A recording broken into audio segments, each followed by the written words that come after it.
नाही हे बघा, दुसऱ्याच्या घरात मी कशाला बघू, पण आदरणीय भुजबळ साहेबांच्या बद्दल माझ्या मनात नेहमीच आदर प्रेम हे नेहमीच राहील. शून्यातून खूप मोठं विश्व त्यांनी उभं केलं आणि आदरणीय पवार साहेबांबरोबर अनेक वर्ष सुखदुःखात ते राहिलेले, त्याची जाणीव मला आयुष्यभर त्यांच्या ऋणात राहील.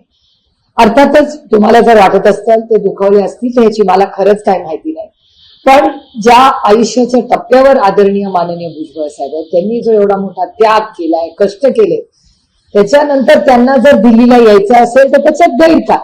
जे आम्ही एकत्र असतानाही आदरणीय पवार साहेबांचा फार आग्रह होता की आदरणीय भुजबळ साहेबांचं नेतृत्व हे फक्त महाराष्ट्रापुरतं सीमित न ठेवता देशाला त्यांचं नेतृत्व हे मिळालं पाहिजे.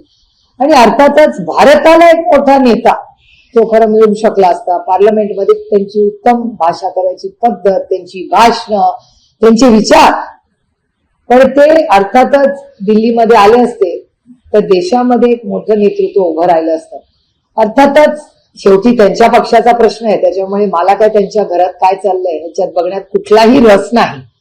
पण आदरणीय भुजबळ साहेबांबद्दल प्रेम आणि आस्था असल्यामुळे ते दिल्लीला आले असते तर मनापासून आनंद झाला असता, कारण का त्यांच्या भाषणांमधून आम्हाला काहीतरी नवीन शिकायला मिळालं असतं.